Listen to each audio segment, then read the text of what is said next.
Primeira coisa de tudo, o que você está acompanhando da campanha do senhor Renan Santos, da pré-campanha do senhor Renan Santos, e as pesquisas, né? Nós tivemos a Atlas, que a gente não teve oportunidade de falar, e mais as outras que saíram. Bom, Como... vamos lá. Primeiro, a campanha do Renan vive seu melhor momento, indiscutível, num momento de plena ascensão. Sobre as pesquisas, Júnior, eu anunciei já no meu canal, eu tomei uma decisão editorial. Empresas tomam essas decisões, analistas tomam essas decisões, e eu me vi na contingência de tomar uma decisão meio drástica, tá? Diante do cenário colocado de pesquisas no Brasil, eu não posso fazer de conta que eu não sei o que eu sei sobre os institutos. Eu não posso fazer de conta que eu não sei, por exemplo, que o grupo Folha, que tem o Instituto Datafolha, toda a santa eleição, desde 2002, tem um gap de 10 pontos entre o petismo e seu adversário. Como é que esse gap se expressa? É sempre no primeiro turno, no segundo eles conseguem corrigir, mas no primeiro turno se pode contar que um petista vai ter sempre uns 5 pontos a mais na pesquisa Datafolha do que de fato ele faz na urna. E o oposicionista, o principal oposicionista, sempre vai ter 5 pontos a menos. Foi assim em 2002 com Serra, foi assim em 2006 com Alckmin, foi assim em 2010 com Serra de novo, foi assim em 2014 com Aécio, foi assim em 2018 e 2022 com Bolsonaro. Há um viés ideológico no Instituto Datafolha, tá posto, tá colocado, e eu não posso fazer de conta que eu não sei que isso ocorre em toda eleição, e não apenas na presidencial, porque aí você poderia dizer, não, mas é só na presidencial, é algum desvio do campo. Não, não é, porque acontece também na eleição municipal de São Paulo, onde supostamente, não supostamente, onde de fato o Datafolha é o grande especialista. É o principal instituto, é o instituto que está ali há 40 anos pesquisando, é a casa do Grupo Folha, e acontece o mesmo viés de caráter ideológico. Aí você ainda tem um problema metodológico. Eu estou em 2026, eu também não posso fazer de conta que eu estou em 2002. Até, vamos lá, não é nem até 2002, até 2018, 18 já estourando, era justificável você falar, não, a pesquisa presencial tem um maior grau de precisão, as pessoas respondem com mais sinceridade, e dentre as pesquisas presenciais, porque o Datafolha abandonou a domiciliar em 2006. Em 2006, o Datafolha migrou da domiciliar para os pontos de fluxo pela dificuldade que já lá em 2006 se apresentava de conseguir acessar residências, de conseguir cumprir as cotas amostrais. Acessando residências, eles mudaram a coleta para pontos de fluxo.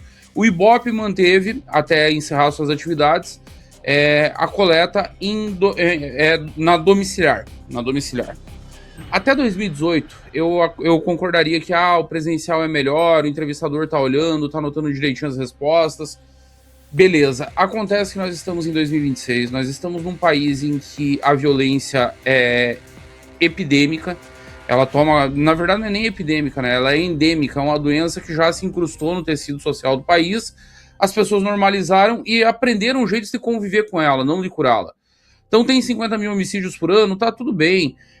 A Paulista virou um lugar intransitável em que não dá para você andar com o celular na mão, tudo bem. Se você tá no trânsito em São Paulo, o Uber te avisa para você nem dentro do carro ficar no celular, porque senão vem o vagabundo e quebra o vidro, e aí ele leva prejuízo e você também. Tudo bem, as pessoas foram aprendendo a conviver com isso. Nessa sociedade, é impossível acreditar que a coleta está sendo bem feita, seja no modo residencial, seja em pontos de fluxo. Ou a pessoa responde mal à vontade, ou ela não responde, ou ela responde correndo, não presta atenção nas perguntas, e aí você vai ter distorção na coleta dos dados. E como sabe qualquer pessoa que já tenha trabalhado com pesquisa, seja um pesquisador de fato de institutos de pesquisa eleitoral, marqueteiro, enfim, ou seja mesmo um simples acadêmico, teve que fazer uma pesquisa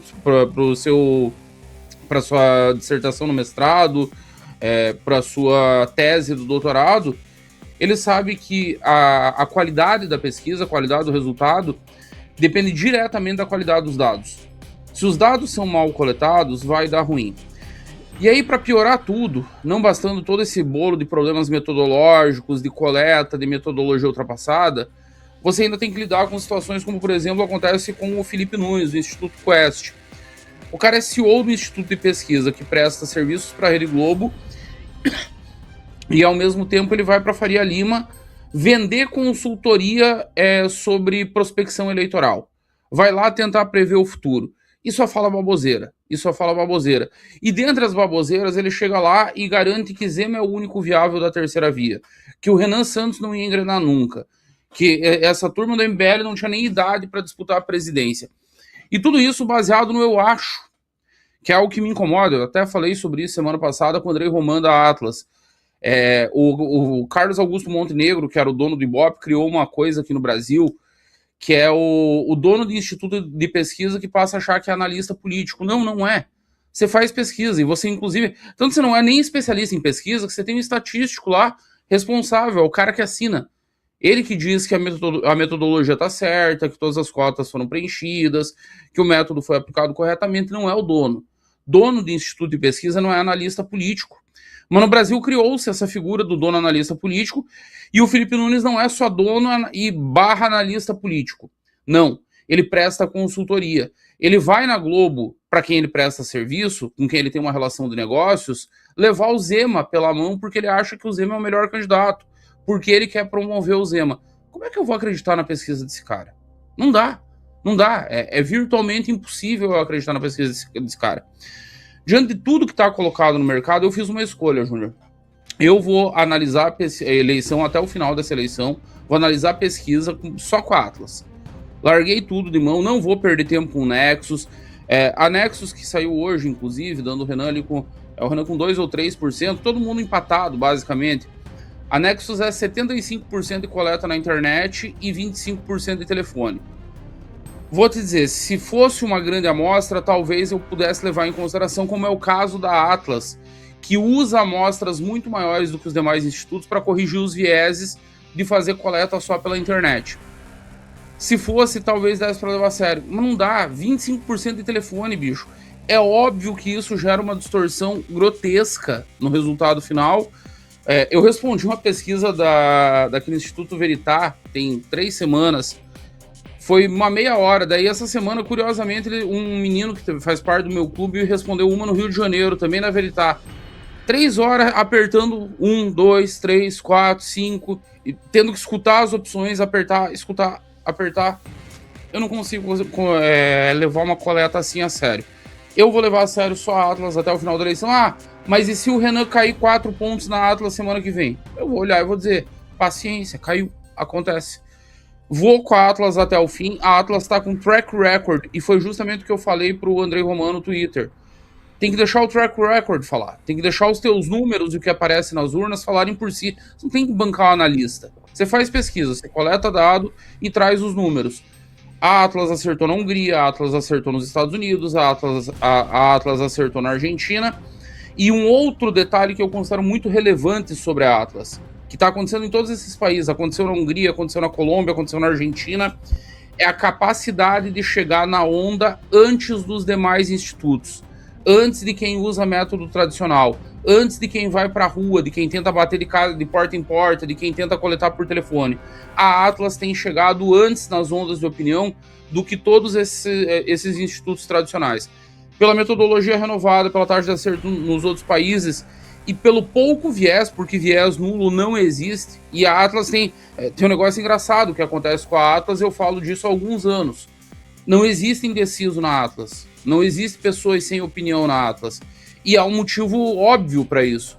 Se eu estou diante da tela do meu computador e todas as opções estão ali na frente, há algo do meu cérebro que vai me dizer, do meu inconsciente, vai dizer assim, como assim você não sabe nenhuma dessas opções? Tem tantas opções aí, você pode escolher. E você acaba escolhendo. Então você tem taxas de indecisos muito curtas. Eu acho a pergunta da Atlas sobre rejeição ruim. Vieram me perguntar, não é estranho que quando sobe o conhecimento do Renan cai a rejeição? Que costuma acontecer o contrário em outros lugares do mundo. E eu expliquei, não é estranho. Não é estranho por um motivo simples. A pergunta da Atlas é ruim. Qual é a pergunta da Atlas? Dentre esses candidatos, em quem você não votaria de jeito nenhum? Nessa pergunta de rejeição, a Quest é muito melhor. Que ela pergunta, ela diz assim, eu vou colocar uma lista de candidatos aqui e você vai me dizer, não conheço e poderia votar, conheço e vou votar, conheço e não votaria. Então você sabe o que é rejeição real. Rejeição real é o cara que diz, conheço e não votaria, porque esse já tem uma opinião formada a respeito. O Renan, em todas as pesquisas, até 2 meses atrás, a taxa de desconhecimento dele, 1 mês atrás, a taxa de desconhecimento do Renan batia em 74%. Se a pergunta é em qual desses você não votaria de jeito nenhum, voltamos àquele viés cognitivo do eu preciso escolher uma opção, eu vou no cara que eu não conheço. Quando eu passo a conhecer esse cara e entram outras opções que eu conheço menos, eu vou nessas opções. É por isso que na Atlas, a taxa de conhecimento do Renan sobe, a intenção de voto sobe e a rejeição cai, não sobe. É esse a pegada. O Renan vive seu melhor momento. Eu acredito que continua crescendo na próxima Atlas, que deve sair essa semana. Não era por hoje, é hoje ou amanhã que deve sair a Atlas, amanhã talvez. Me falaram que tem essa semana, mas eu acabei não dando uma olhada. Eu acho que vai ser mais pra frente. Na verdade, talvez eles levem até o final do mês, Júnior, porque eles fizeram aquela da crise do Flávio ali, aí talvez eles deem uma esticada no campo do final do mês.